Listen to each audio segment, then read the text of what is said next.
அருட்பெருஞ்சோதி அருட்பெருஞ்சோதி தனிப்பெரும் கருணை அருட்பெருஞ்சோதி.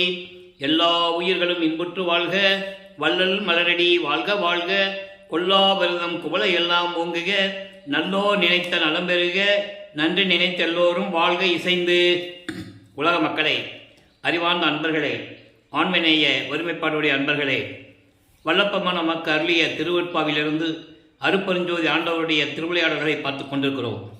அருட்பெருஞ்சோதி ஆண்டவர் திருவிளையாடல் இந்த பிரபஞ்சத்திலே எவ்வளவோ திருவிளையாடல்கள் செய்திருந்தாலும் கூட கலியுகத்தினுடைய கடைசி திருவிளையாடல் மிகவும் முக்கியத்துவம் வாய்ந்தது. கலியுகம் என்பது 1900 ஆண்டுகளிலே முடிவடைந்து விட்டது என்பதை வல்லப்பெருமானவர்கள் நமக்கு தெளிவாக அருளியிருக்கிறார்கள். அதோடு மட்டுமல்லாமல் இந்த திருவிளையாடல் நடப்பதற்கு காரணம் என்ன என்பதையும் நாம் பார்க்க வேண்டும். இந்த பிரபஞ்சம் தோன்றிய காலத்திலிருந்தே உண்டான 4 யுகங்களிலுமே, கிரேத யுகம், திரேத யுகம், துவார யுகம், கலியுகம், இந்த 4 யுகங்களிலுமே தோன்றிய சமயங்கள், மார்க்கங்கள், மதங்கள் போன்றவை யுகங்கள் அழிந்தவுடனே இதனுடைய நிலைகளும் மாறிவிட்டது, அழிந்துவிட்டது. காரணம், ஒவ்வொரு யுகத்திலும் தோன்றிய சமயங்களும் மார்க்கங்களும் அந்த யுகம் முடிந்தவுடனே அந்த மார்க்கங்கள் அழிந்துவிடும், சமயங்களும் அழிந்துவிடும். அதே போல் அடுத்த யுகத்தில் தோன்றும் போது அந்த மார்க்கங்களும் அழிந்துவிடும். இப்படி முடிவடைந்த காலகட்டங்களில் இப்போ சதுர்யுகம் நடந்து கொண்டிருக்கிறது. வல்லப்பெருமானவர்கள் இந்த யுகத்தை ஒளி யுகம் என்று கூறுவார்கள். இந்த யுகத்திலே வாழ்கின்ற மக்களுக்கு ஒரு ஆன்மீக மார்க்கம் வேண்டும் என்பதற்காகவே அந்த ஆன்மீக மார்க்கம் சமரசமாக இருக்க வேண்டும். எல்லோரும் அந்த மார்க்கத்தை ஏற்றுக்கொண்டு ஒரே மார்க்கத்தில் இருந்து கொண்டு எல்லா இன்பங்களையும் பெற்றுக்கொண்டு நோயற்ற வாழ்வில் வாழ வேண்டும் என்பதற்காகவே அருட்பெருஞ்சோதி ஆண்டவர் சுத்த சன்மார்க்கத்தை உருவாக்கி அதை நிறுவி தன் மகன் கையில் கொடுத்து இந்த பிரபஞ்சத்தை இயக்க வேண்டும் என்பதற்காகவே தனது அருளால் பெற்றெடுத்த ஒரு செல்வ மகனை, ஒரு ஆண் மகனை செல்வப்பிள்ளை என்று பெயரிட்டு வளர்த்து கொண்டிருக்கிறார். அப்போ சதாசிவத்தினுடைய ஆயுள் காலம் முடிவடையும் காலகட்டத்தில் பிரம்மன், திருமால், ருத்திரன், மகேசனுடைய செயல்களெல்லாம் முடிந்து அவர்கள் அருட்பெருஞ்சோதி ஆண்டவருடைய திருவடியை அடைந்த பிறகு சதாசிவத்தினுடைய ஆயுள் காலங்களில் 51 ஆண்டுகள் பாக்கி இருக்கும்போது அவருக்கு மீதம் பாக்கி 51 ஆண்டுகள் இருக்கிறது. இந்த 51 ஆண்டுகளுக்கு பிறகு இந்த பிரபஞ்சத்தை இயக்க வேண்டும், இந்த பிரபஞ்சத்தை இயக்க வேண்டும். அதற்காக தனது மகனை இந்த பூலோகத்தில் ஒரு தாயின் வழியாக வருவிக்க செய்து சுத்த சன்மார்க்கத்தை உலக மக்களிடம் சொல்லி உலக மக்களை எல்லாம் சுத்த சன்மார்க்கத்தில் இணைத்து அவர்களெல்லாம் இன்புற்று வாழ வேண்டும் என்பதற்காகவே தனது மகனை இந்த கலியுகத்தில் அவர் வழிவிக்க செய்தார் என்பதை நாம் இப்பொழுது பார்த்து கொண்டிருக்கிறோம். தன் மகனை ஒரு தாயின் கருவறையிலே இருக்க செய்து அந்த கருவறையிலே இருக்கும்போது எப்படியெல்லாம் திருவிளையாடல் நடந்தது என்பதையும் நாம் விளக்கமாக பார்த்து விட்டோம். வல்லப்பெருமானவர்கள் வரிவிக்க உற்ற இடம் சிதம்பரம் அருகிலே மருதூர் என்ற கிராமத்திலே ராமைய பிள்ளை சின்னையம்மையார் என்பவர்களுடைய இல்லற வாழ்க்கையில் 5வது மகனாக வருவிக்க உற்றார். ஏற்கனவே அவங்களுக்கு பிறந்த குழந்தைகள் 4 பேர் உண்டு. அவர்கள் பிறந்தவர்கள், இவர் வருவிக்க உற்றவர். அப்போ இந்த நிலையில் இருக்கும்போது 5/10/1823 ஆண்டு நமது பிள்ளை பெருமான் அவர்கள் வருவிக்க உற்றார். அப்போது அந்த தாயின் கருவறையிலே இருக்கும்போது எப்படியெல்லாம் திருவிளையாடல் நடந்தது என்பதையும் விளக்கமாக பார்த்து விட்டோம். அதன் பிறகு 5 மாத குழந்தையாக இருக்கும்போது சிதம்பரத்திலே ஒரு திருவிழாவிற்காக குழந்தைகளை அழைத்து சொல்லும்போது அங்கே இறைவனுடைய திருவிளையாடல் எப்படி நடந்தது என்பதையும் விளக்கமாக பார்த்து விட்டோம். தன் மகனுக்கு எந்த விதமான உருவம் இல்லாமல் இறைவன் எப்படி இருப்பான் என்ற நிலையை வெட்ட வெளியாக தன் மகனுக்கு காட்டியதுதான் சிதம்பர ரகசியம் என்று கூறுவார்கள் வல்லப்பெருமானவர்கள். அந்த சிவ ரகசியத்தை பார்த்த பிறகு கொஞ்ச காலகட்டங்களில் ராமைய பிள்ளை அவர்கள் காலமான உடனே சின்னையம்மை அவர்கள் குழந்தைகளை அழைத்து கொண்டு பொன்னேரி அருகில் இருக்கின்ற சின்ன கவனம் என்ற ஒரு கிராமத்திற்கு செல்லுகிறார்கள். அதான் அந்த அம்மா பிறந்த ஊர். அங்கே இருக்க முடியவில்லை, சில காரணங்களால் அங்கே இருக்க முடியவில்லை என்பதனால் சென்னையிலே வந்து குடியேறுகிறார்கள். அவர்கள் குடியேறிய பகுதி 7 கிணறு தெரு, வீராசாமி முதலியார் தெரு என்ற அந்த தெருவிலே இருக்கின்ற ஒரு வீட்டிலே வந்து குடியேறுகிறார்கள்.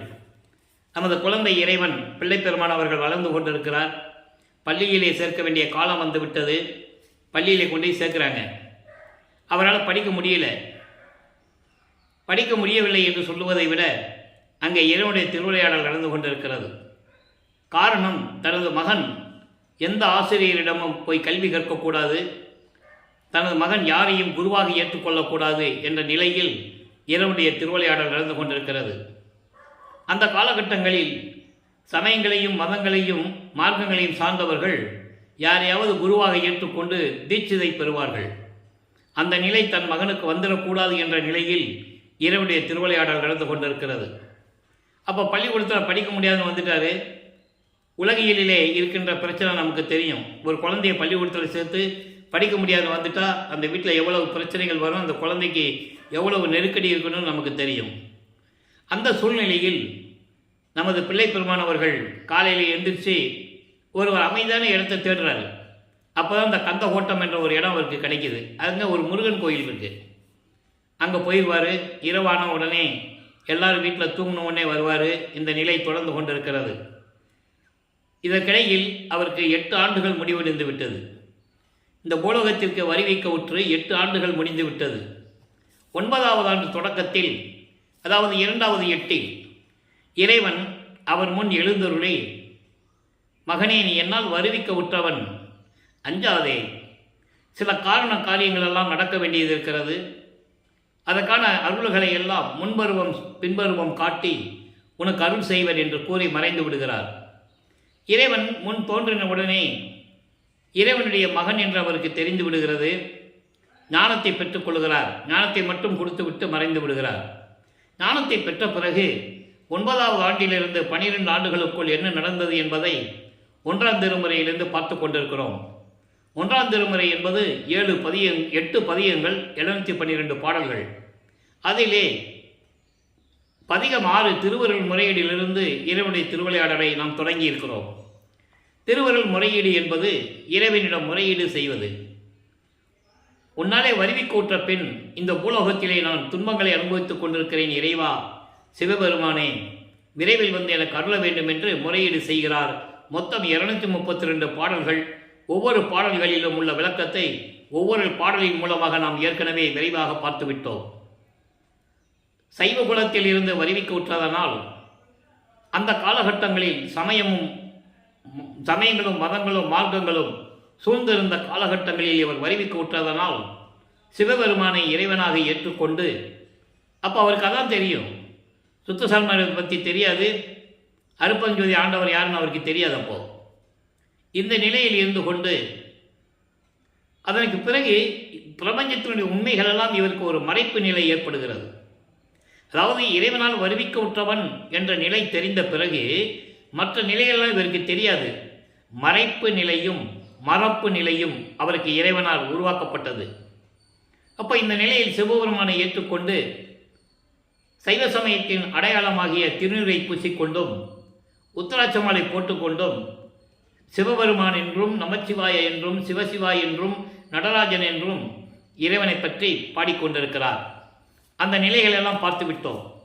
அதன் பிறகு தந்தையிடம் முறையிட்டு எந்த விதமான பலனும் இல்லையே என்ற ஒரு இயக்கத்தில் அம்மனை பற்றி பாடுகிறார். வடிவுடைய அம்மனை பற்றி பாடுகிறார். வடிவுடைய மாணிக்க மாலை உருவாகிறது. மொத்தம் 100 பாடல்கள். ஒவ்வொரு பாடலிலிருந்தும் எல்லா விளக்கங்களையும் பார்த்து விட்டோம். இப்போ மறுபடியும் அம்மனை பற்றியும் சிவபெருமானை பற்றியும் பாடியதால் எந்த விதமான பலனும் இல்லை என்ற காரணத்தினால் அவர் வருவிக்க உற்ற 13வது ஆண்டிலிருந்து, அதாவது ஞானத்தை பெற்ற பிறகு முதலாக தாங்கள் குடியிருந்த பகுதியிலிருந்து திருவொற்றியூருக்கு நடந்து செல்லுகிறார். கால் வலிக்க நடந்து செல்லுகிறார். அப்போ அவருக்கு எதுவுமே தெரியாது. இறைவனுடைய மகன் மட்டும்தான் தெரியும். இறைவனிடம் எப்படியாவது அருளை பெற வேண்டும் என்ற நோக்கத்தில் திருவொற்றியூருக்கு தியாகராஜ பெருமானை வழிபட சென்று கொண்டிருக்கிறார். அங்கே போய் தியாகராஜ பெருமானை வழிபடுகிறார். 2ஆம் திருமுறை உருவாகிறது. மொத்தம் 113 பதிகங்கள், 1207 பாடல்கள். அதிலே 30 பதிகங்களுடைய விளக்கங்களை ஏற்கனவே பார்த்து விட்டோம். அதனுடைய ஒரு சுருக்கம், தியாகராஜனை பற்றி முறையீடு செய்வார். திருவொற்றியூரில் இருந்து கொண்டு ஆண்டுகள் உருண்டோடுகிறது. எந்த விதமான அருளையும் பெற முடியவில்லை. அதன் பிறகு ஒருவேளை திருமுல்லை வாயில் சென்றால் அருளை பெற்றுவிடலாமோ என்ற நோக்கத்தில் திருமுல்லை வாயிலுக்கு நடந்தே செல்லுவார். கால்வலிக்க நடந்து செல்லுவதை பாடல்களிலே கூறியிருப்பதை எல்லா விளக்கங்களையும் பார்த்தோம். அங்கே இருக்கின்ற இறைவன் பெயர் மாசிலாமணி. மாசிலாமணி மாசிலாமணி என்று சொல்லி மனம் உருகி பாடுவார். எந்த விதமான அருளையும் பெற முடியவில்லை என்பதனால் அங்கே சொல்லுவார், என்னை ஒரு தாயின் கருவறையில் 10 மாதம் இருக்க வச்சு வெளியே கொண்டு வந்து இப்படியெல்லாம் என்னை துன்புறுத்துகிறாயே, என் தந்தையே, உன்னை பார்க்க கால் வலிக்க நடந்து வந்தா என்ன என் மகனை எப்படி இருக்குன்னு கூட ஒரு வார்த்தை கேட்பதில்லை, நீ என்ன ஊமையா, ஊமை போல நின்று கொண்டிருக்கிறாயே என்றெல்லாம் பாடுவார். ஏனென்றால் மகனை பக்குவப்படுத்த வேண்டும். அங்கே இறைவனுடைய திருவிளையாடல் நடந்து கொண்டிருக்கிறது. அதன் பிறகு திருவள்ளித்தாயம் என்ற ஒரு இடத்துக்கு செல்லுவார். அதுவும் சென்னைக்குள்ளே தான் இருக்குது. வில்லிவாக்கத்திலேருந்து ஒரு 15 கிலோமீட்டர் இருக்கும். அங்கேயும் போய் சிவபெருமானை வழிபடுவார். அங்கே போய் சொல்லுவார், நீ கந்த துணியை கட்டிகிட்டு இருக்க, எனக்கு ஒரு துணியை கூட, நானும் கட்டிக்கிட்டு நிற்கிறேன்.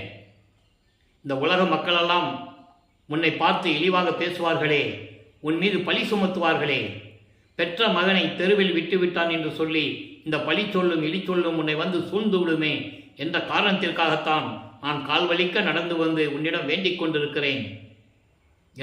எனது துயரை பற்றி, எனது வருத்தத்தை பற்றி, எனது கஷ்டத்தை பற்றி நான் கவலைப்பட்டதில்லை. என் தந்தையே, விரைவில் வந்து அருள்வாயாக என்றெல்லாம் கூறுவார்.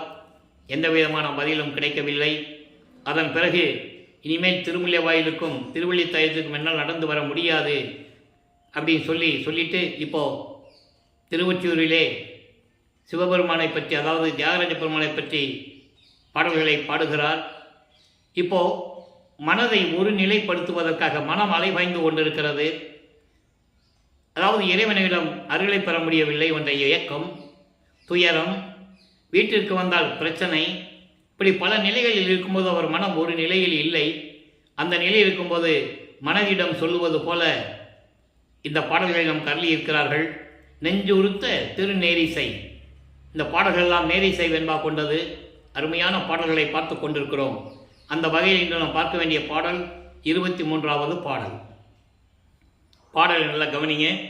பயன் அறியாய் நெஞ்சே பாவம் சார்தி, மாலோடு அயன் அறியா சீர்வுடைய அம்மான், நயன் அறியார் உள்ளத்து அடையான், உயர் ஒற்றியூர் அவன்பால் உள்ளத்தவரை சேரும். இது பாடல். இந்த பாடலுடைய விளக்கம் பாருங்க. அதாவது, என்னுடைய மனமே, இறைவனுடைய பலன்களை அறியாமல் இருக்கின்றாய்.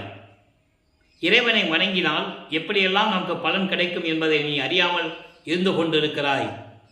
நீ பிறவி துன்பத்தை அடைந்து பிறவி துன்பத்தை அனுபவித்துக் கொண்டிருக்கிறாய்.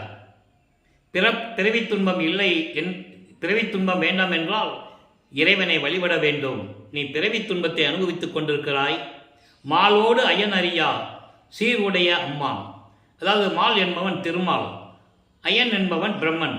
திருமாலும் பிரம்மனும் இறைவனுடைய அருளை அறிய முடியாத, அவருடைய புகழை அறிய முடியாத இறைவன். அதாவது இறைவனுடைய புகழை திருமாலும் பிரம்மனும் அறிய முடியவில்லை என்று சொல்லுகிறார். காரணம், பிரம்மனும் திருமாலும் ஆணவத்தோடு தாங்கள் தான் பெரியவர்கள் என்ற நிலையில் இருக்கும்போது இறைவனுடைய முடியையும் அடியையும் நாங்கள் பார்த்து விடுவோம் என்று சொல்லி செருக்கோடு கிளம்பி செல்லுகிறார்கள். பார்க்க முடியவில்லை. உடனே பிரம்மன் அன்னப்பறவையாக உருவம் மாறுகிறான். திருமால் பன்றியாக உருவம் எடுத்து இறைவனுடைய திருவடியை பார்ப்பதற்கு சென்று கொண்டிருக்கிறான் பாதாள உலகத்திலே. இதை வல்லப்பமான்கள் தெளிவாக கூறுவார். இதை ஏன் இந்த விளக்கங்கள் ஏற்கனவே நம்ம கொடுத்துருக்கோம், இருந்தாலும் இந்த வரி இங்கே வந்துவிட்டதால் இந்த வரிக்கு விளக்கம் சொல்ல வேண்டிய கடமை இருக்கிறது.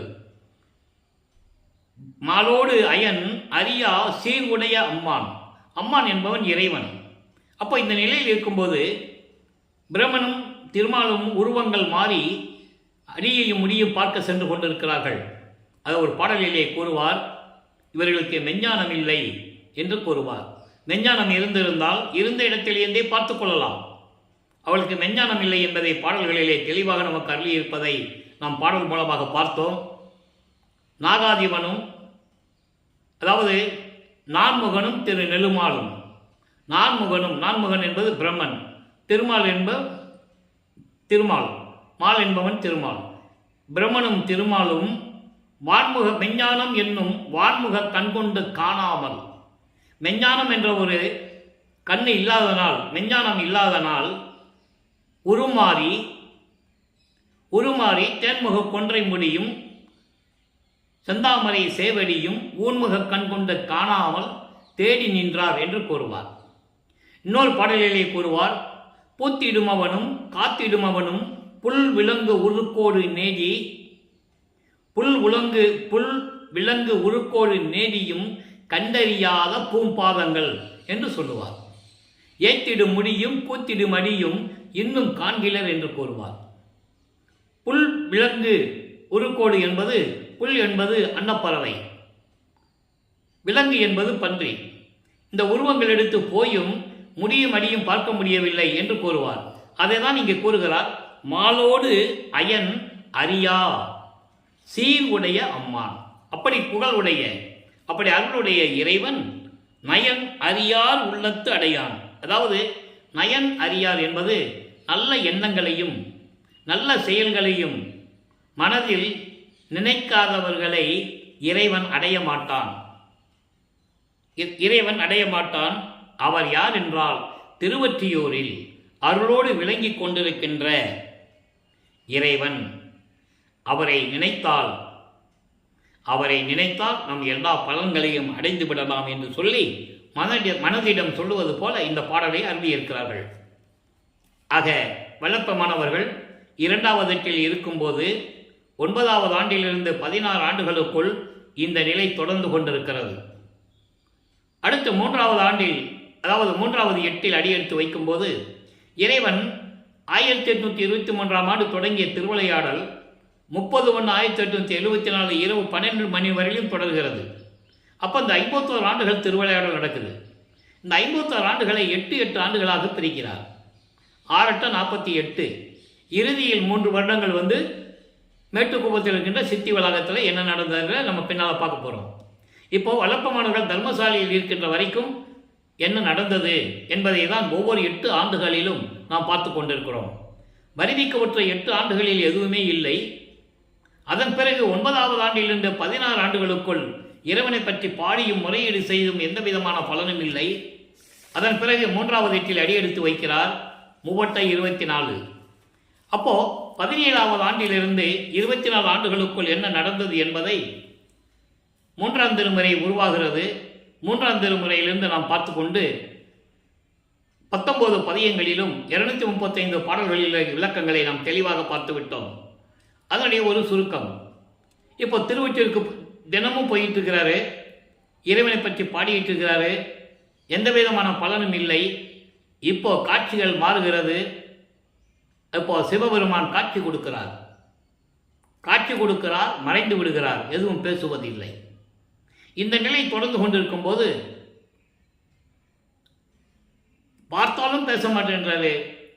போய் இவ்வளவு மன்றாடி கேட்டாலும் அருளை கொடுப்பதில்லை என்ற நிலையில் மனம் ஏக்கத்தில், மனம் பரிதவிப்பில், ஒருவேளை நாம் சென்றுதான் இந்த நிலை ஏற்படுகிறது, ஒரு நாரையை தூது அனுப்பலாம் என்று சொல்லி தன் மனதில் இருக்கின்ற ஏக்கத்தையும் துன்பங்களையும் ஒரு நாரையிடம் சொல்லி இறைவனிடம் தியாகராஜ பெருமானிடம் போய் சொல்லு அப்படி சொல்லி தன்னுடைய ஏக்கத்தை எல்லாம் சொல்லி தூது அனுப்புவார்.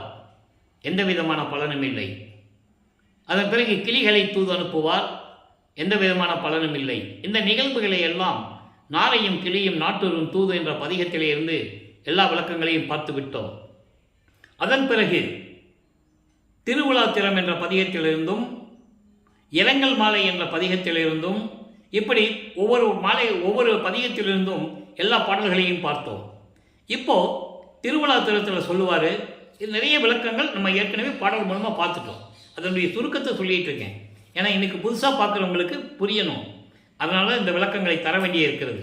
எப்பவுமே ஒரு எபிசோடு போடும்போது முன்னால் நடந்த நிகழ்வுகளை ஒரு சுருக்கமாக சொல்லணும். அப்போ அந்த நிலையில் இருக்கும்போது இப்போ மெய்மறந்து இருப்பார்.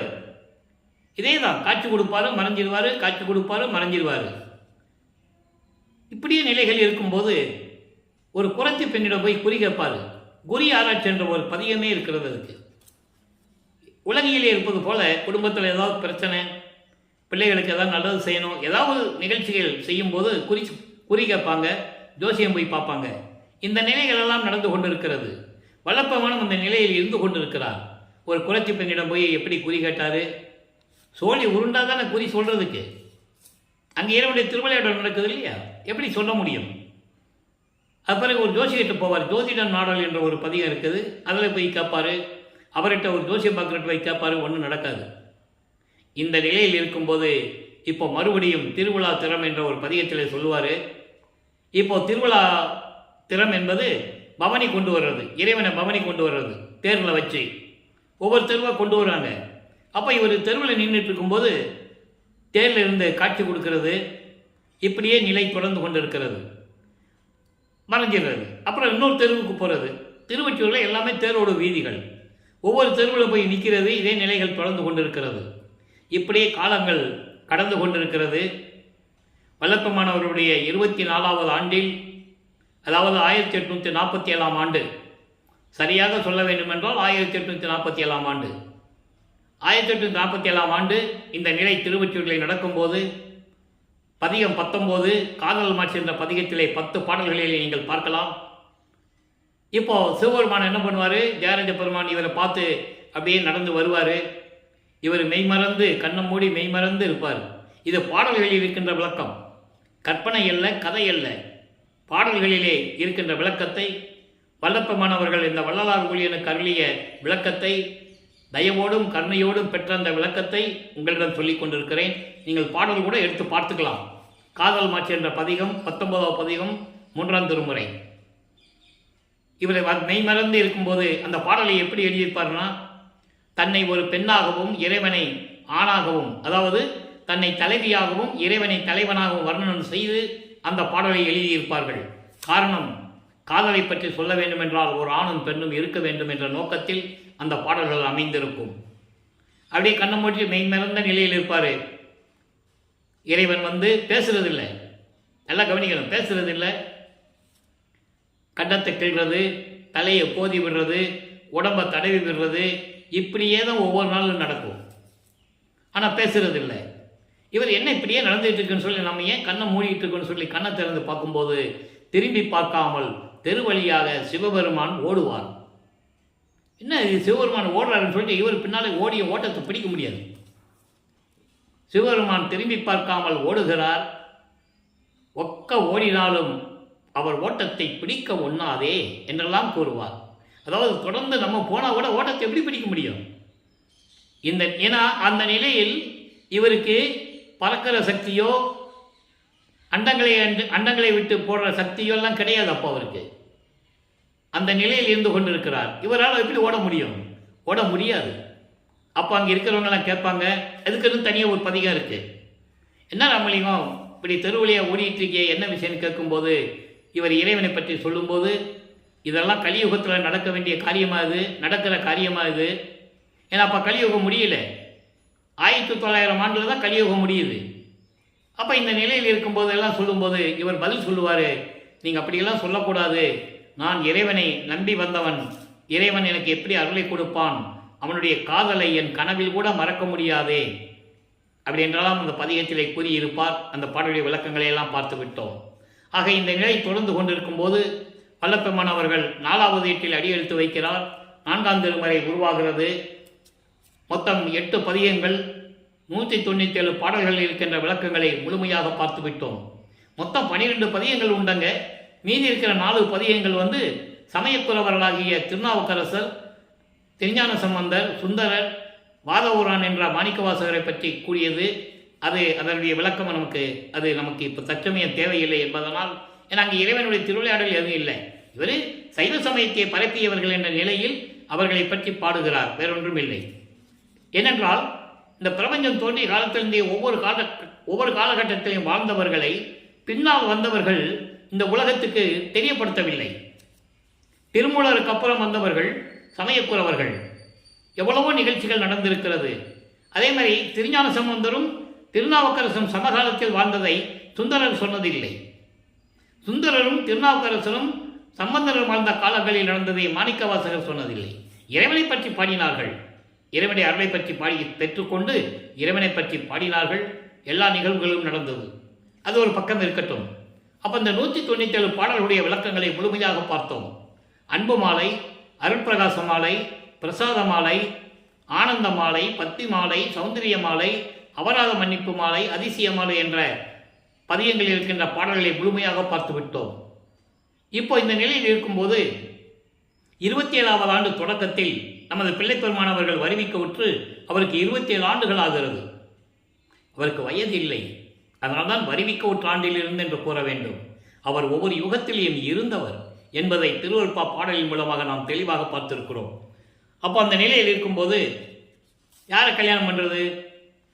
இவர் வருவிக்க உற்றதனால் அந்த குடும்பத்தில் ஏற்பட்ட சொந்தத்தினால் ஒரு பெண் பிறக்கிறாள். அவங்க தான் தனக்கோடி அம்மையார். ஏன்னா அவர் தான் வரணும், அவருக்கு இவர் தாலி கட்டணும் அப்படின்றது ஏற்கனவே இறைவனால் நிர்ணயிக்கப்பட்டது, ஏற்கனவே ஒப்பந்தம் செய்யப்பட்டது.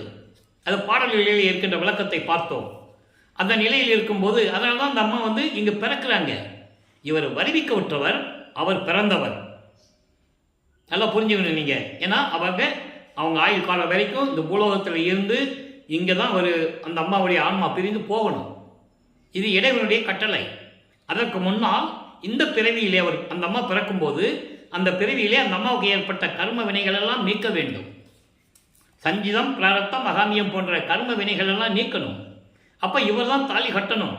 பாடலிலே தெளிவாக கூறியிருப்பார். அப்போ அந்த நிலையில் இருக்கும்போது கல்யாணம் பண்ணணும்னு சொல்லும்போது இவர் முதல்ல வேண்டாம் தான் சொல்லணும். இப்போ நிலைகள் மாறுகிறது. இப்போ அவருக்கு சுத்த சன்மார்க்கம் இருக்கிறது தெரியும். அருட்பெருஞ்சோதி ஆண்டவர் தான் இறைவன் தெரியும். அப்போது அருட்பெருஞ்சாண்டவர் இவரும் திருவொற்றியூரிலே உட்கார்ந்து கொண்டு பேசியது எல்லாம் மக்கள் பார்த்துருப்பார்கள். அவங்களுக்கெல்லாம் சிவனடியார் தான் தெரியும். ஏதோ ஒரு சாமியார் கூட ராமலிங்கம் பேசிகிட்டு இருக்காரு. அந்த சாமியார் பேர் ராமலிங்கம் தான் அப்படின்னு தான் அங்கே பேசிகிட்டு இருக்காங்க. இது எல்லோரும் பார்த்துக்கிட்டு இருக்காங்கல்ல. அப்போ குடும்பத்தில் தெரிஞ்சு போச்சு. இவன் திருவொற்றியூர் போய் தினமும் ஒரு சாமியார் பார்த்து பேசிகிட்டு இருக்காங்க. அந்த சாமியார்கிட்ட சொன்னால் ஒருவேளை இவன் ஒத்துக்குவான்னு சொல்லி கூட்டு போகிறாங்க. இவருக்கு தெரியும், அவர் சொல்லுவார், அவர் தந்தையிடமிருந்து அனுமதி வாங்கணும் கல்யாணத்துக்கு. அதுக்காக சரின்னு சொல்லுவார். அவர் அந்த சாமியார் சொல்லுவார், ராமலிங்கம் அதெல்லாம் ஒன்றும் இல்லைப்பா, கல்யாணம் பண்ணிக்கப்பா அப்படின்லாம் சொல்லுவார். ஸோ தந்தையிடமிருந்து அனுமதி பெற்றதை மகிழ்ந்து திருமணத்திற்கு ஒத்துக்கொள்ளுகிறார். அங்கே திருமண ஏற்பாடுகள் நடக்குது. அந்த ஏற்பாட்டில் இதான் முக்கியமான ஒரு இடம். பிரம்மன், திருமால், வானவர்கள் எல்லாம் அமர்ந்திருக்கிறார்கள் இவருடைய திருமண நிகழ்ச்சியை பார்த்து வாழ்த்துவதற்காக. நீங்கள் சினிமாக்கள்லாம் பார்த்துருப்பீங்க. இங்கே பூலோகத்தில் ஏதாவது நடக்கும்போது அங்கே விண்ணுலகத்திலிருந்து தேவர்கள்லாம் மலர் தூவி வணங்குவாங்கல்ல, மலர் தூவாங்க, வாழ்த்துவாங்க. இப்படியெல்லாம் நீங்கள் சினிமாக்களில் பார்த்துருப்பீங்க, புராண படங்களில். அதே போல தான் இங்கே உட்கார்ந்துருக்காங்க. மற்றவங்களுக்கு தெரியாது, மக்களுக்கு தெரியாது. வானவர்கள்லாம் அதான் உட்கார்ந்துருக்காங்க, தேவர்கள் உட்கார்ந்துருக்காங்க, ரிஷிகள், முனிவர்கள் எல்லாம் உட்கார்ந்து, பிரம்மன், திருமால் அத்தனை பேர் உட்கார்ந்துருக்காங்க என்பதை பாடலிலே கூறியிருக்கிறார். அந்த உண்மை தான் நம்ம பேசிகிட்டு இருக்கோம். நான் ஏற்கனவே கூறியிருக்கிறேன். இங்கே கூறப்பட்ட விளக்கங்கள் அத்தனையுமே திருவருட்பாவில் இருக்கின்ற விளக்கங்கள், இறைவனால் அருளப்பட்டது, அத்தனையுமே சத்தியமான உண்மைகள் என்பதை இங்கே நான் தெரிவித்துக் கொள்ள விரும்புகிறேன். அப்போ இந்த நிலையில் இருக்கும்போது வாழ்த்துவதற்காக உட்கார்ந்துருக்காங்க. இவர் அப்படியே பார்க்குறாரு, இந்த பக்கம் அந்த பக்கம் பார்க்குறாரு. அப்பா அம்மா வரலையே, அருட்பெருஞ்சாண்டவரும் சிவகாமி வள்ளியும் வரலையே. அதனால் அவர் மனம் இயங்குகிறது. மனம் எப்படி வருத்தப்பட்டது என்பதை பாடலிலே கூறிய விளக்கங்களை எல்லாம் தெளிவாக பார்த்து விட்டோம்.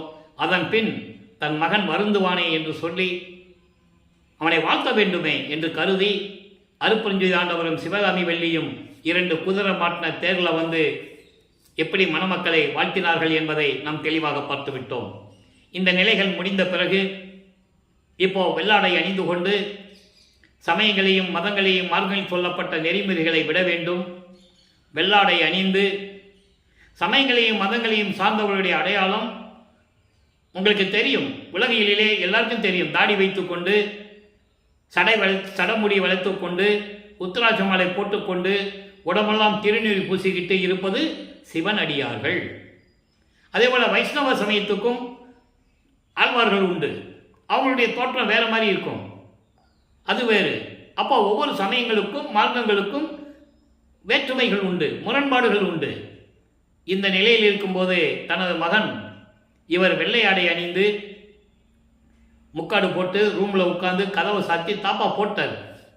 அங்கேயும் தாப்பா போட்டார் கதவை சாத்தி. இனிமேல் நான் எங்கேயும் போகிறதில்லை, திருவொற்றியூருக்கும் சரி, திருமுல்லை வாயிலும் சரி, திருவள்ளித்தாயத்துக்கு நான் எங்கேயுமே போகிறதில்ல, எந்த கோயிலுக்கும் போய் யாரையும் வாயால் பாடி வணங்குவதில்லை என்ற முடிவுக்கு வந்து விட்டார். ஆக சமயங்களையும் மதங்களையும் மார்க்கங்களையும் விட வேண்டும். சிவபெருமானே நமச்சிவாய, ஓம் சிவாயா, சிவசிவாய் என்று சொல்லுவதை நிறுத்த வேண்டும். சைவ சமயங்களின் அடையாளமாகிய திருநீரை பூசுவதை நிறுத்த வேண்டும். உத்தராட்ச மாலையை நிறுத்த வேண்டும். உத்தராட்ச மாலையை கழட்டி போடணும். சரியக்கிரி யோகம் என்ற 12 நிலைகளை கடக்க வேண்டும். தத்துவங்களை கடக்க வேண்டும். இதற்கான அருளை பெற வேண்டும். அப்போ இறைவன் வர வேண்டும். அப்படி உறுதியான நிலையில் ரூமுக்குள்ள, அந்த வீட்டுக்குள்ள அறையில் வந்து உட்கார்ந்துட்டார். இப்போ அருட்பெருஞ்சாண்டவர் மகனுடைய நிலையை கண்டு அவன் கோபப்படுவது நியாயமான ஒரு நிலை என்ற நிலையை உணர்ந்து கொண்டு, ஏனென்றால் நம்மளால் வருவிக்க உற்று ஒரு தாயின் கருவறையிலே 10 மாதம் இருக்க வச்சு இந்த பூலோகத்துக்கு வருவிக்க செய்து இந்த 32 ஆண்டுகளும், இப்போ வளர்ப்போம்னா 4வது வீட்டில் இருக்காருல்ல, 4 32, இந்த 32 ஆண்டுகளிலும் அவன் எவ்வளவெல்லாம் துன்பப்பட்டு விட்டான் என்று மனம் இலகி மகனுக்கு அருளை கொடுக்க வேண்டும் என்ற எண்ணத்தில் விண்ணுலகத்திலிருந்து பூலோகத்திற்கு வந்து அவர் இருந்த தெருவிலே எப்படியெல்லாம் கால் வலிக்க நடந்து வந்து பூட்டின கதவை அவர் அருளால் திறந்து, கதவை திறந்து ஒரு காலை உள்ள வச்சு ஒரு காலை வீட்டுக்கு வெளியே வச்சு மகனை கூப்பிட்டு எப்படியெல்லாம் அருளை கொடுத்தார் என்ற நிலையெல்லாம் பார்த்து விட்டோம். ஏபசக்தியை கொடுத்தார், மரணமில்லா பெருவாளியை பெற்றுக்கொள் என்று கொடுத்தார். ஏற்கனவே ஒரு மரணமில்லா பெருவாளியில் இருக்கின்றனர். இப்போதான் மறைப்பு நீங்குது. மறைப்பு நீங்குது. இவர் என்னென்ன மறந்தாரோ திரும்பெல்லாம் அவருக்கு ஞாபகம் வருது. நல்லா புரிஞ்சுக்கணும். நீங்கள் எல்லா நிலைகளையும் கொடுத்து தத்துவங்களை கடப்பது, தத்துவ சித்திகளை பெற்றுக்கொள்வது, எல்லா அருளையும் கொடுத்து மகனை வாழ்த்தி, மகனே சுத்த சன்மார்க்கம் உனக்கு கொடுக்க வேண்டும், சுத்த சிவஞான வழிக்கு வந்துவிடு என்று சொல்லி மறைந்து விடுகிறார். அதன் பிறகு 33வது ஆண்டு, அதாவது 5வது 8 பிறக்கிறது. 5 8 40. 33வது ஆண்டிலிருந்து 40 ஆண்டுகளுக்குள் என்ன நடந்தது என்பதை திருவருட்பாவின் பாடல் மூலமாக தெளிவாக பார்த்து விட்டோம். 33வது ஆண்டில் சுத்த சன்மார்க்கத்தை பெறுவதற்காக தத்துவங்களை கடந்து, அண்டங்களை கடந்து, வெளிகளை கடந்து, சரியக்கிரிய யோகம் என்ற இந்த பிண்ட துரிசிகளை எல்லாம் கடந்து மேலே சென்று கொண்டிருக்கிறார் சுத்த சிவஞான வெளிக்கு. அங்கே போகிறாரு. அங்கே தான் சத்தியஞான சபை இருக்குது. முதல்ல போகிறாரு. எப்படி 13வது ஆண்டில் முதலாக திருவொற்றியூருக்கு போனாரோ அதே போன்று 33வது ஆண்டில் முதலாக அங்கே சத்தியஞான சபைக்கு சென்று கொண்டிருக்கிறார். பிற்காலத்தில் அதே சத்தியஞான சபையை உலக மக்களுக்காக வடலூரிலே இறைவனால் அருளப்பட்டதுதான் இந்த சத்தியஞான சபை. சமரச சுத்த சன்மார்க்க சத்திய ஞான சபை. எல்லாம் புரிஞ்சுக்கணும். நீங்கள் அதன் வடிவு அப்படியே இங்கே இருக்கும். அங்கே போகிறாரு. அங்கே தேவர்கள், பிரம்மன், திருமால் எல்லாம் அங்கே படிக்கு கீழே நின்றுட்டு இருக்காங்க. உள்ளே போக முடியாது. ஒரு படியில் கூட கால் எடுத்து வைக்க முடியாது சத்தியஞான சபை படியில். ஏனென்றால் அவர்கள் அங்கே உள்ளே செல்வதற்கு தகுதியற்றவர்கள் என்பதை பாடல்களிலே கூறிய விளக்கங்களை எல்லாம் பார்த்து விட்டோம். காரணம், அவர்களும் போர் செய்து உயிர்களை கொலை செய்து உயிர்களை எல்லாம் அதாவது துன்புறுத்தியவர்கள். பிரம்மணன் சொல்லும்போது வருணமா கொலை பாதகன் என்று கூறுவார்.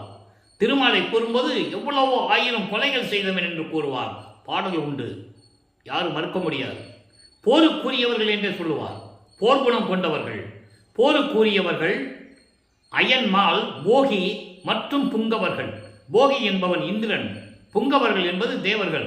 இவர்களும் போருக்குரியவர்கள் என்று சொல்லுவார்.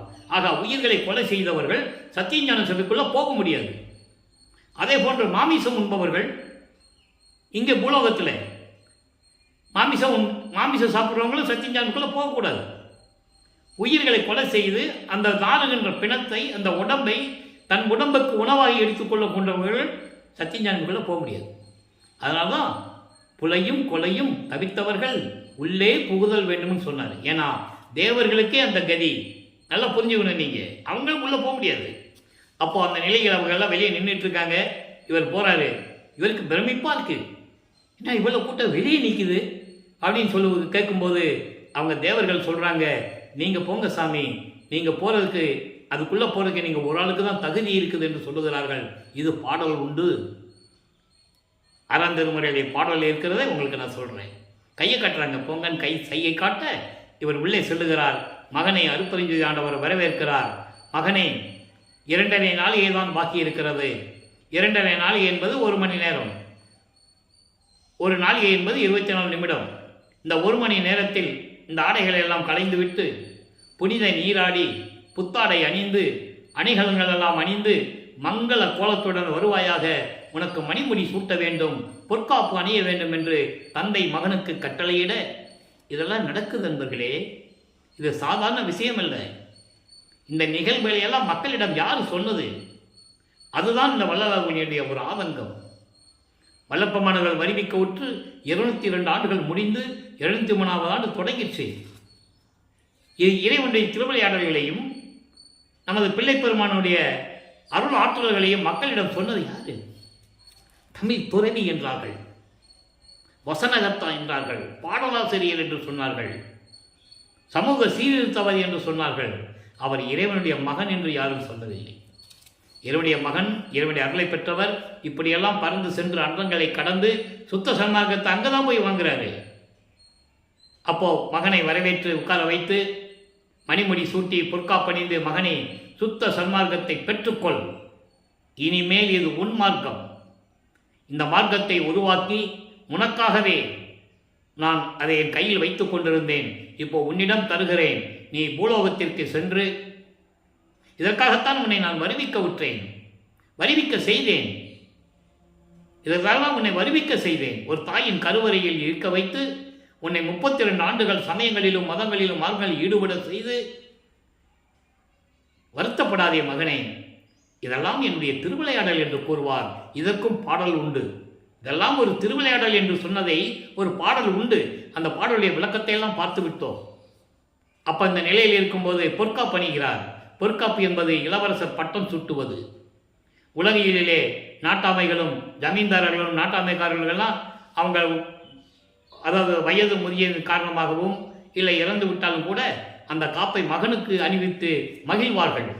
அதுக்கே ஒரு விழா எடுப்பாங்க. அதுபோல தன் மகனுக்கு அங்கே விழா எடுக்கிறார் அருட்பெருஞ்சோதி ஆண்டவர்.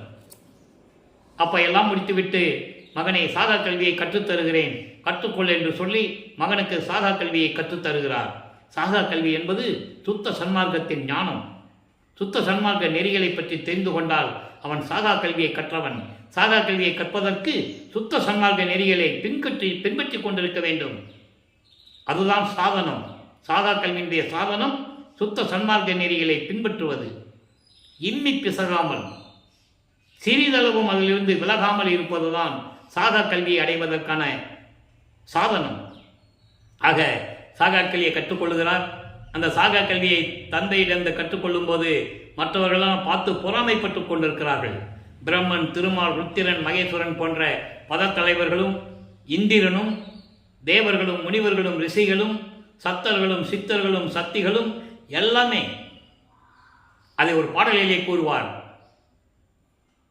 அடியனாக்கி பிள்ளையாக்கி நேயனாக்கியே, அடிகளாக்கி கொண்டாய் என்னை அவனம் நீக்கியே. இதெல்லாம் நெய்யருள் வியப்பில் வரும். படியுள்ளோரும் வானுள்ளோரும் இதை நோக்கியே, விண்ணுலகத்தில் இருக்கின்றவர்களும் பூலோகத்தில் இருக்கின்றவர்களும் இதனை பார்த்து ஓரவாரான் என்பான், பதியும் ஓரவாரான் என்பான் பரிவு தேக்கியே. கடவுளுக்கு கூட ஓரவஞ்சனை இருக்கிறது. தன் மகன் என்ற உரிமையில் மகனுக்கு மட்டும் எல்லாமே கொடுக்கிறார் என்ற நிலையை பாடலிலே கூறியதையெல்லாம் பார்த்து விட்டோம். அதே போன்ற சாகா கல்வி கற்றுத்தந்ததை பாடலிலே கூறியதையும் பார்த்தோம். நாகாதிபனும் அயனும் மாலும் நறுமுறும் எனவே.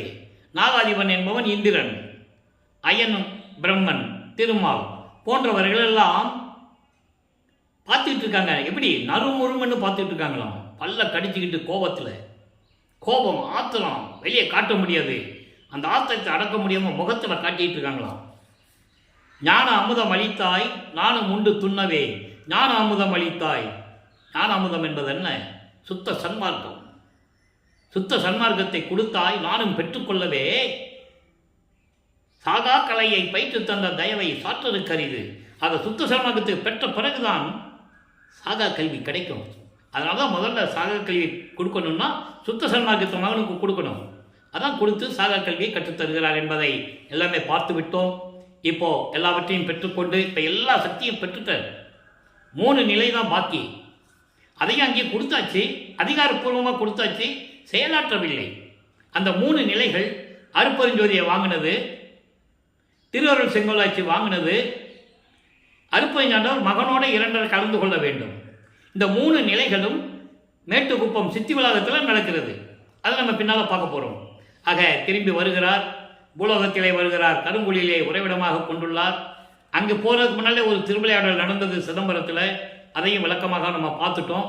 அங்கே அந்த வீட்டு உரிமையாளரும் பரசுராமனும் பேசிகிட்டு இருக்கும்போது அங்கே எழுந்தருளுகிறார் என்று சொல்லுவதற்கும் சிதம்பரத்துக்கு போனார் என்று சொல்லுவதற்கும் வித்தியாசம் உண்டு.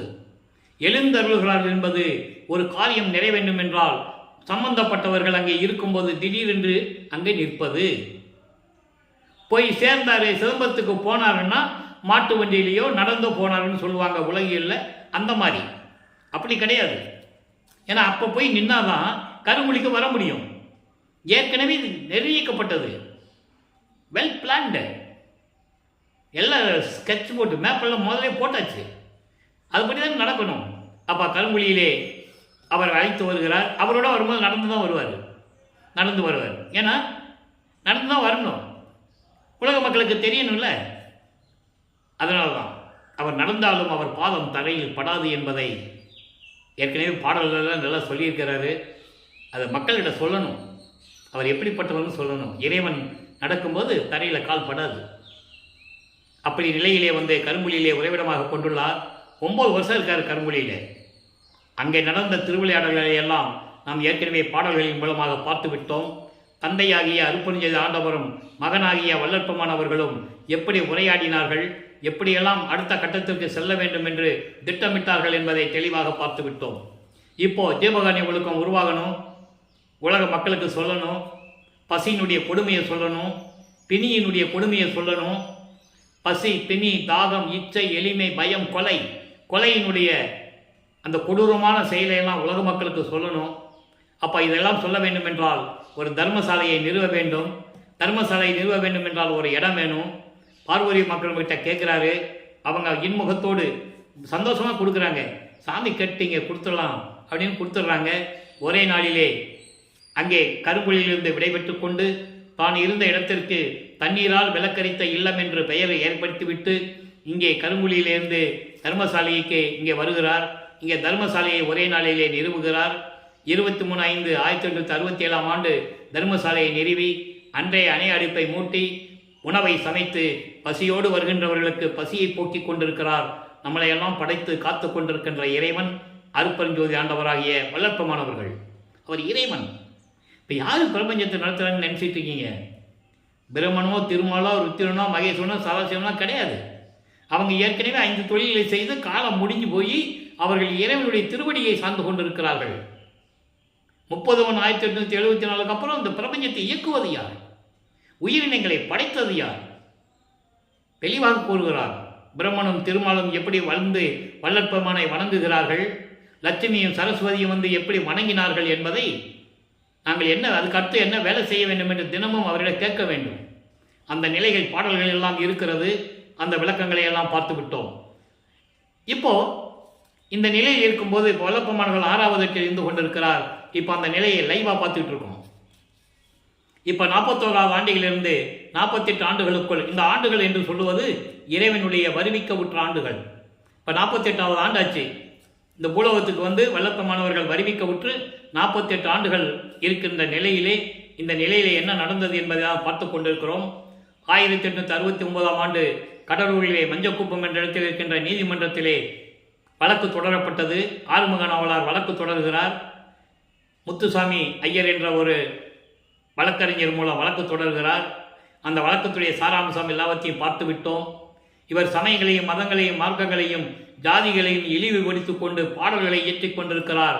அதற்கு திருவருப்பா என்றும் திருமுறைகள் என்றும் பெயரிட்டு அழைத்து கொண்டிருக்கிறார். இது சரியானதல்ல. நாங்கள் காலங்காலமாக சமயங்களையும் மதங்களையும் மார்க்கங்களையும் ஜாதிகளையும் பின்பற்றி கொண்டிருக்கிறோம். இது எங்கள் மனதை புண்படுத்துகிறது என்றெல்லாம் சொல்லி வழக்கு விசாரணைக்கு வருகிறது. வாதியிடம் விசாரணை முடிந்து விட்டது. பிரதிவாதியிடம் விசாரிக்க வேண்டும். பிரதிவாதி நமது பிள்ளை பெருமானவர்கள் எங்கன்னு தேடுறாங்க. இருந்தால் தானே தேடுறாங்க. அதன் பிறகு உயர்நீதிமன்ற ஊழியர் 3 தடவை கூப்பிடுவாங்க. நீதிபதி கூப்பிட சொல்லுவார், பிரதிவாதியை கூப்பிடுப்பா அப்படின்னு சொல்லுவார். இப்போவும் அந்த பழக்கத்தில் உண்டு. கூப்பிடும்போது ராமலிங்க பிள்ளை ராமலிங்க பிள்ளை ராமலிங்க பிள்ளை 3 தடவை கூப்பிடுறாங்க. திடீரென்று எழுந்தருளுகிறார். திடீர்னு வந்து நிற்கிறாரு. அவங்களுக்கு தெரியாது மற்றவங்களுக்கெல்லாம் இவர் யாருன்னு. அப்போ நீதிபதி கேட்குறாரு, உங்கள் மீது வழக்கு வந்தது உங்களுக்கு தெரியுமான்னு கேட்கும்போது திரும்பி பார்த்து தெரியும் என்று சொல்லுகிறார். நீதிபதிக்கு இவர் காட்சி கொடுக்கிறார். அவர் உணர்கிறார். நீதிபதி எந்திரிச்சு நிற்கிறாரு. நீதிபதி எந்திரிச்சு நிற்கணும் அவசியம் இல்லை. நீதிபதி எந்திரிச்சு நின்ன உடனே எல்லாரும் எந்திரிச்சு நிற்கிறாங்க. காரணம், அங்கு சூட்சமமான விளக்கங்கள் இருக்குது. அப்போ அங்கே இறைவனுடைய திருவிளையாடல் நடந்திருக்குது என்பதை நீங்கள் புரிந்து கொள்ள வேண்டும். மக்களிடம் சொல்ல வேண்டும். நடந்தது தானே சொல்ல போகிறோம். நீதிபதி ஏன் எந்திரிச்சு நிற்கணும்? புராணங்களிலும் காவியங்களிலும் சொல்லப்பட்டது போலவும் சினிமாக்களிலே திரைப்படங்களிலே புராண காவியங்கள் சொல்லும்போது எல்லாரும் வந்து நீதிமன்றத்துக்கு வந்து சாட்சி சொன்னதெல்லாம் படங்களில் காட்டினாங்க இல்லையா? மக்கள் நம்பினாங்க, சொன்னாங்க, மைக்கு பிடிச்சி பேசினாங்க, மக்கள் நம்பினாங்க. இவரை பற்றி சொல்லவே இல்லையே. அப்போ அந்த நிலையில் இருக்கும்போது அப்போ இவர் சொல்கிறாரு, நீதிபதி கேட்பாரு, எந்த அடிப்படையில் இந்த பாடல்களை எழுதி கொண்டிருந்தீர்கள் என்று சொல்ல, இறைவன் சொன்னான் எழுதினேன். நாயகன் எல்லாமே நான் உரைக்கும் வார்த்தையெல்லாம் நாயகன் தன் வார்த்தை. அவர் சொன்னார், நான் எழுதினேன். அன்பர்களே, இந்த பிரபஞ்சத்திலே இறைவனால் எழுதப்பட்ட ஒரே நூல் திருவருட்பா தான். மற்றதெல்லாம் அருளை பெற்றவர்கள் எழுதினார்கள். இதெல்லாம் உண்டு, நம்ம இல்லைன்னு சொல்ல முடியாது. ஆனால் நேரடியாக இறைவனே எழுதியது திருவருட்பா. ஆக நான் அப்படி தான் எழுதினேன்னு சொன்ன உடனே இறைவன் அவரை உணர்கிறார். திருவருட்பாவை மறுப்பா என்று அறிவிக்க முடியாது என்று சொல்லி வழக்கை தள்ளுபடி செய்கிறார். அந்த உத்தமான மகத்தான தீர்ப்பை பெற்றுக்கொண்ட நமது இறைவன் தர்மசாலையிலே வந்து இருக்கிறார்.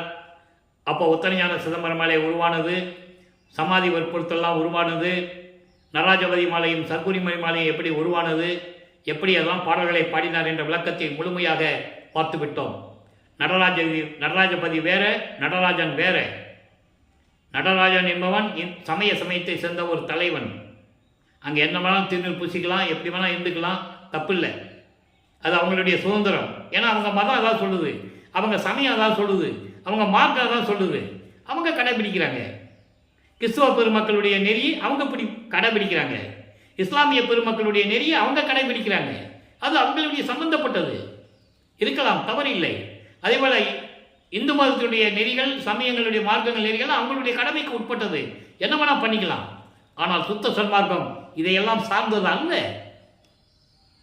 அகவல்ல தெளிவாக சொல்றாரு வல்லப்பமானவர்கள், நல்லா புரிஞ்சுக்கணும். நீங்க அதையே போட்டு மறுபடியும் குழப்பி எல்லாரும் பேசிட்டு இருக்காங்க, தவறு. சாதியும் மதமும் சமயமும் பொய்யென ஆதியில் உணர்த்தி அருப்பெருஞ்சோதி. சாதியும் மதமும் சமயமும் காணா ஆதியானதையும் பருப்பெருஞ்சோதி. ஏன் ஞானசரியே சொல்லுவாரு, பொறித்த மதம் சமயம் எல்லாம் பொய்யே, பொறித்த மதம் சமயம் எல்லாம் பொய்யே. பொறித்த என்பது இந்த பிரபஞ்சம் தோன்றிய காலத்திலிருந்தே எல்லா யோகங்களிலும் சொல்லப்பட்ட சமயங்களும் மதங்களும் மார்க்கங்களும் பொய்ன்னு சொல்றாரு. அந்த பொய்ன்னு சொல்றதுக்கு தான் இவர் சமயங்களையும் மதங்களையும் மார்க்கங்களையும் சார்ந்து இருந்தது என்று சொல்வதை விட இறைவன் அவரை மகனை இருக்க வைத்தது. இதுதான் கான்செப்ட். ஒரு செயல்பாட்டில் இருந்துட்டு தான் அது தப்புன்னு சொல்ல முடியும், எடுத்த உடனே தப்புன்னு சொல்ல முடியாது. அதனால தான் வல்லப்பமானவர்கள் சமயங்களிலும் மதங்களிலும் மார்க்கங்களில் இருந்தபோது அந்த நெறிகளை பின்பற்றி கொண்டு நமச்சிவாயா சிவாய நம என்று சொல்லிக்கொண்டு திருநீர் பூசிக்கொண்டு உத்தாச்சமலை போட்டுக் கொண்டிருந்தது உண்மை. அது விட்ட பிறகு சுத்த சன்மார்க்கத்தை பெற்ற பிறகு அதை சொல்ல மாட்டார். அதை நல்லா புரிஞ்சுக்கணும். அப்போ இந்த நிலையில் இருக்கும்போது வல்லப்பமானவர்கள் நடராஜபதி மாலையை உருவாக்கி, ஏன் இதை வேறுபாடுன்னு சொல்கிறோம்னா, நடராஜ கோயிலில் போய் மற்ற சிவன் கோயிலில் போய் நீங்கள் அருப்பெருஞ்சோதின்னு சொல்ல முடியாது. எல்லாம் ஒன்று தான்னா அருப்பெருஞ்சோதி சொல்லணும்ல. யார் சொல்கிறா? சொல்ல முடியாது, சொல்ல மாட்டாங்க. அப்போ சுத்த சன்மார்க்கம் என்று தனி ஒரு நெறி இருக்கிறது. சுத்த சன்மார்க்கம் என்று ஒரு தனி மார்க்கமான ஒரு வழி. அது சமயங்களையும் மதங்களையும் மார்க்கங்களையும் சாராத நெறி. இந்த நிலைகள் எல்லாம் சுத்த சன்மார்க்கத்தில் உண்டு. அப்போ இந்த நிலையில் இருக்கும்போது வல்லப்பமானவர்கள் அந்த பாடல்களை எல்லாம் பாடியதை நாம் முழுமையாக பார்த்தோம். உலக மக்களுக்கு எப்படியெல்லாம் சொல்லுகிறார் என்பதை பார்த்தோம். ஆடேடி பந்து என்ற ஒரு பதிகத்தில் இருக்கிற பாடலுடைய விளக்கங்களை அருமையாக பார்த்தோம். இன்னைக்கு நீங்கள் பார்க்கலாம், 6ஆம் திருமுறையில் 116வது பதிகத்தில் ஆடேடி பந்துன்னு ஒரு பதிகம் இருக்கு. எடுத்து படித்து பாருங்க, அப்படியே மெய் சிலுக்கும். இவரும் ஒரு தோழியும் 2 பெண்கள் பந்து ஆடுவது போல, ஒரு பந்தை விளையாடுவது போல அந்த பாடலை எழுதியிருப்பார்கள். அதன் விளக்கங்களாக நான் கொடுத்திருக்கிறேன். இறைவன் அருளால் பெற்றது, நானாக கொடுத்ததில்லை. அந்த விளக்கங்களை படித்து பாருங்கள். உங்களுக்கு ஏதாவது சந்தேகம் இருந்தாலும் நம்மளை தொடர்பு கொள்ளலாம். அப்போ இந்த நிலையெல்லாம் முடிந்த பிறகு இப்போது லைவாக அந்த பாடலை என்ன சொல்கிறாருன்னு பார்ப்போம். அதாவது சமயங்களையும் மதங்களையும் மார்க்கங்களையும் சார்ந்து இருந்த போது என்ன நடந்தது, அப்போ இவருடைய நிலை என்ன சொல்லணும்ல, அதை சொல்கிறாரு. சுத்த சமாதத்தை பெற்ற பிறகு சொல்கிறாரு. நல்லா கவனிக்கணும். 6ஆம் திருமுறை பதிகம் 8. ஏற்கனவே 6ஆம் திருமுறையில் நிறைய பதிகங்களை பார்த்துக்கிறோம். இது நிலுவையில் இருந்தது, இப்போ தான் சொல்லணும்னு இறைவனுடைய கட்டளை, அதனால் இப்போ சொல்கிறோம். மாயை வலிக்க அழுங்கள். மாயை வலிக்க அழுங்கள் என்பது மாயையை முழுவதுமாக நீக்க கோரி இறைவனிடம் மன்றாடுவது, இறைவனிடம் உறுதியுடன் சொல்லுவது, அதான் அழுங்கள் என்ற பெயர். அதில் இன்னைக்கு 8வது பாடல் இந்த பதிகத்தில் பாருங்க. துருக்கல் என்பது செம்பாறாங்கல், கரும்பாறாங்கல், செம்பாறாங்கல் 2 உண்டு.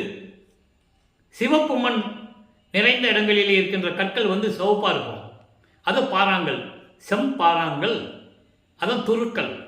செம்பாறாங்கல் கொடும் கருங்கல், செம்பாறாங்கல் கொடும் கருங்கல் வைர சூழ்கள்.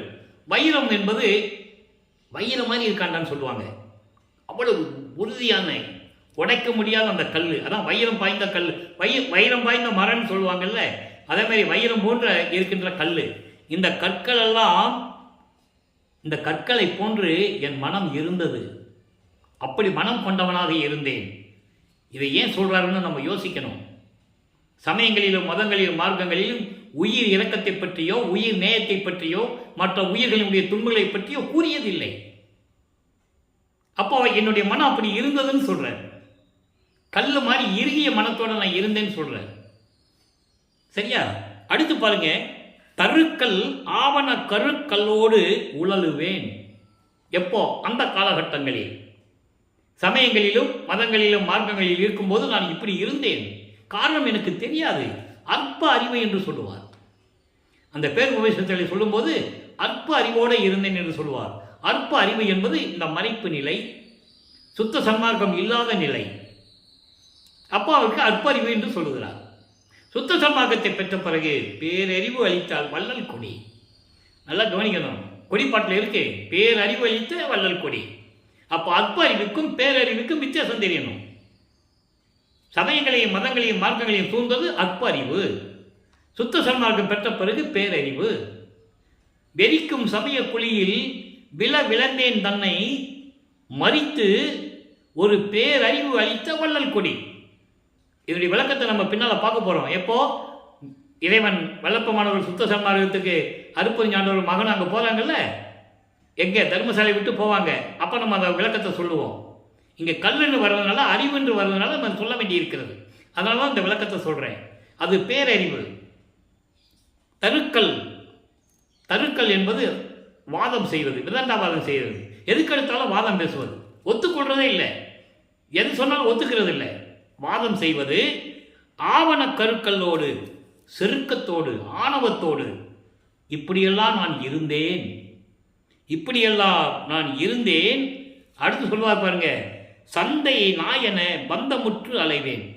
பந்தமுற்று அலைவேன். சந்தை நாயன தெருக்கூட்ட நாய்கள், தெருவில் நாய் கூட்டம் கூட்டமாக போகும், அந்த மாதிரி கூட்டத்தோடு நான் சேர்ந்து இருந்தேன் அப்படின்னு சொல்லுவார்.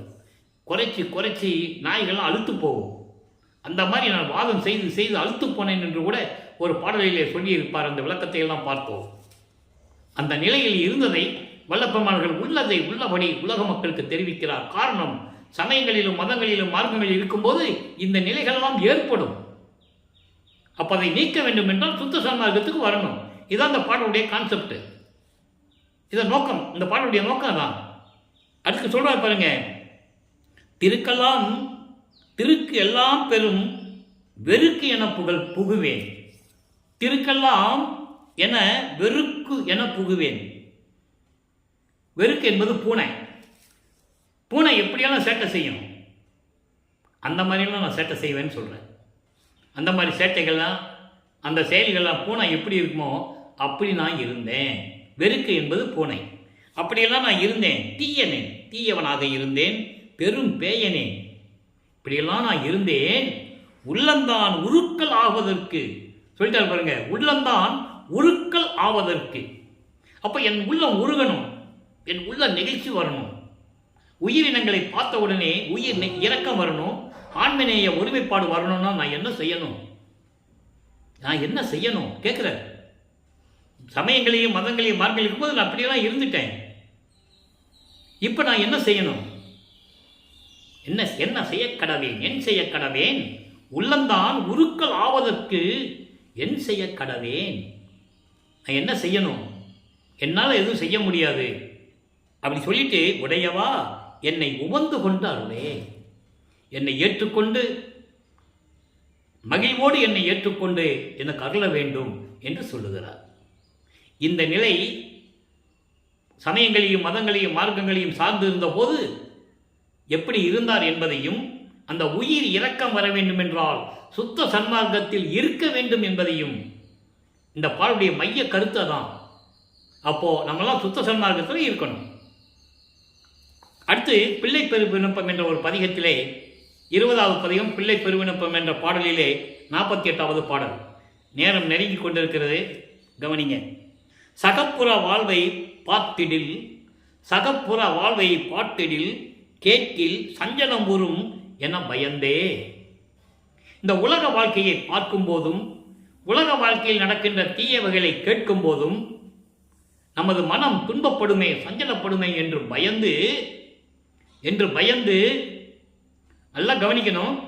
இந்த பயந்துன்ற வார்த்தையை ஏன் சொல்றாருன்னா, ஏற்கனவே ஒரு பள்ளிக்கூடத்தில் சேர்த்துட்டு படிக்க முடியாதுன்னு சொன்ன உடனே உலக வாழ்க்கையில் ஏற்படுற கஷ்டத்துக்கு பயந்து எப்படி கந்த கோட்டத்தில் போய் உட்கார்ந்துக்கிட்டாரு, அதை இந்த பாடலிலே கூறுகிறார்.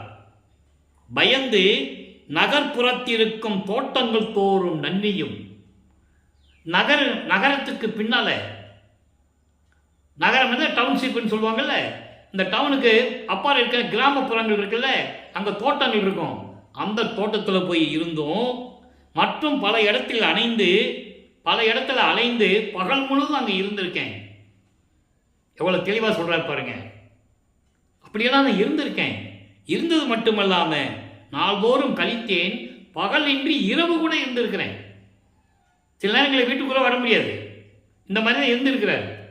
காரணம், அந்த நிலை அவருக்கு அப்படி இருந்தது. அவமானங்களை தாங்கிக் கொண்டு துன்பப்பட்டு கொண்டு இருந்தது என்பதை பாடலிலே நமக்கு தெளிவாக அருளியிருக்கிறாள் என்பதை நான் பதிவு செய்ய கடமைப்பட்டிருக்கிறேன். வல்லப்பம்மன் வந்து திருவொற்றியிலிருந்து, அதாவது மருதூரில் பிறந்தார், மெட்ராஸுக்கு போனார், அப்புறம் திருவொற்றியூருக்கு போனார், அங்கே போனார், இங்கே போனார், கடைசியில் வந்து அப்படியே நடந்து வந்தார், வடலூரில் இருந்துக்கிட்டார்.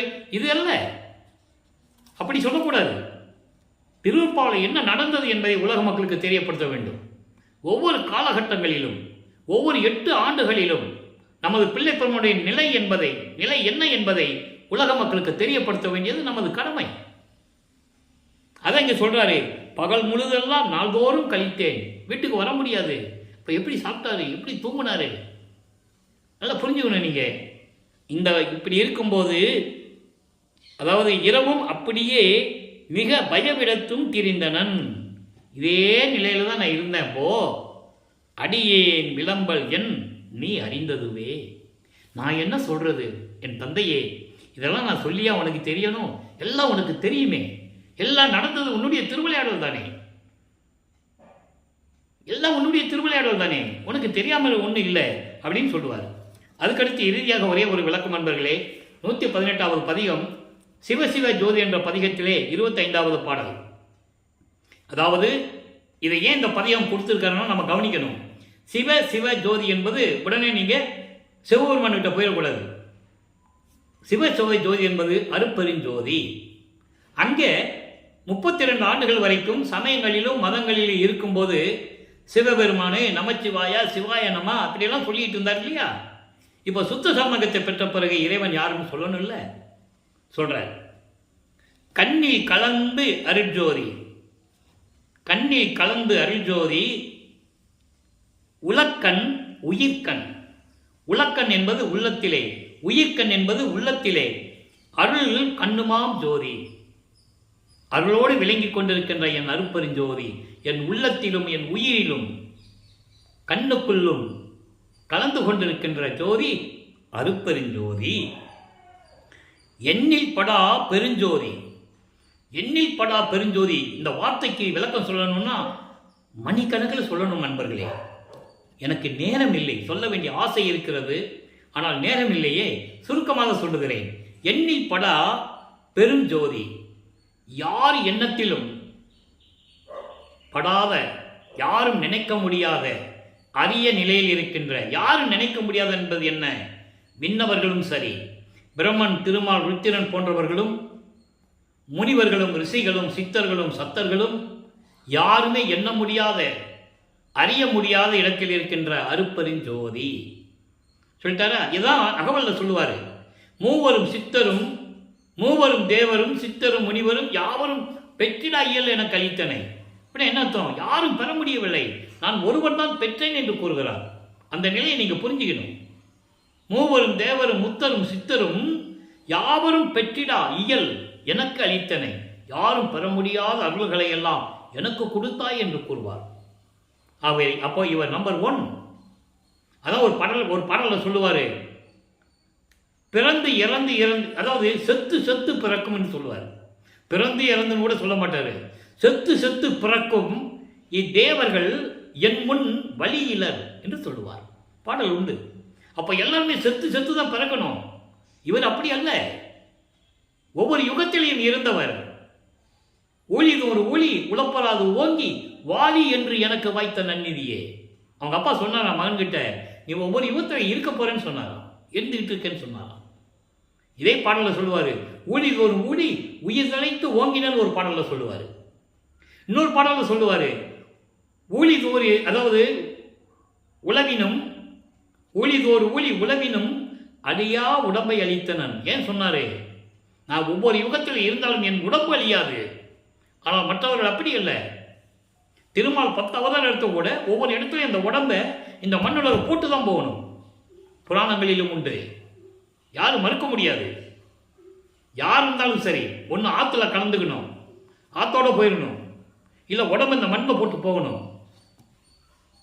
யாரும் உடம்போட உருவத்தோட மேலே சென்றதில்லை.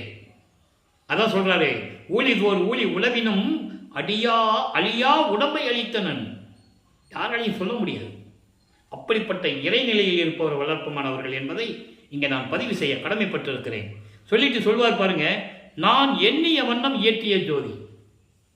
நான் என்னென்ன நினைச்சனோ அப்படி எனக்கு அருளிய ஜோதி அருட்பெருஞ்சோதி. நான் எண்ணிய வண்ணம், நான் எண்ணியவாறு எனக்கு அருளும் தெய்வம். 6ஆம் திருமுறையில 46வது பதிகம் அருட்ஜோதி நிலை என்ற ஒரு பதிகத்திலே 5வது வரியில சொல்லுவார், நான் எண்ணியவாறு எனக்கு அருளும் தெய்வம். ஏன் அகவல்லே சொல்லுவாரே, எப்படி விளைந்தன என் மனம் என்று எனக்கு அப்படி அழைத்த அருட்பெருஞ்சோதி. எப்படி எண்ணியது என் கருத்து இங்க எனக்கு அப்படி அருளிய அருட்பெருஞ்சோதி சொல்லுவார்ல. அதான் இங்க சொல்றாரு, நான் எண்ணிய வண்ணம் இயற்றிய ஜோதி. இயற்றிய ஜோதி என்பது அருளிய ஜோதி அருட்பெருஞ்சோதி. நான் என்னென்ன நினைச்சனோ எப்படியெல்லாம் எனக்கு அருளை கொடுத்தார் என்று சொல்லுகிறார். எனவே அன்பர்களே, இன்று பார்த்த திருவிளையாடல் பதிவு உங்களுக்கு விளங்கி இருக்கும் என்று நான் கருதுகிறேன். இன்னும் வல்லற்பமான் தர்மசாலையிலே இருந்து கொண்டிருக்கிறார். அந்த நிலையில் வரைக்கும் தான் இப்போ நம்ம பார்த்துக்கிட்டு இருக்கோம். எனவே தினமும் நீங்கள் இறைவனை வணங்குங்கள், சுத்த சன்மார்க்கத்தில் இணையுங்கள், சுத்த சிவநெறியில் இருங்கள், கொலையும் கொலையும் தவிர்த்து இறைவனை வணங்குங்கள், ஜோதியை வணங்குங்கள். அருட்பெருஞ்சோதி அருட்பெருஞ்சோதி தனிப்பெருங்கனை அருட்பெருஞ்சோதி என்ற மகாமந்திரத்தை சொல்லுங்கள். இறைவனுடைய அருளையும் செல்வங்களையெல்லாம் பெற்று இந்த வையகத்திலே நீங்கள் வாழ்வாங்க வாழ வேண்டும், நோயற்ற வாழ்வில் வாழ வேண்டும் என்று இறைவனுடைய தயவையும் கருணையும் வேண்டிக் கொண்டு இந்த வள்ளலார் ஊழியன் விடைபெறுகிறேன். மீண்டும் நாளை சந்திப்போம். நன்றி, வணக்கம். அருட்பெருஞ்சோதி அருட்பெருஞ்சோதி தனிப்பெருங்கருணை அருட்பெருஞ்சோதி. நாளையும் இறைவனுடைய திருவிளையாடல் தொடரும். கண்டு மகிழ்ந்து இறைவனர்களை பெற்றுக்கொள்ளுங்கள்.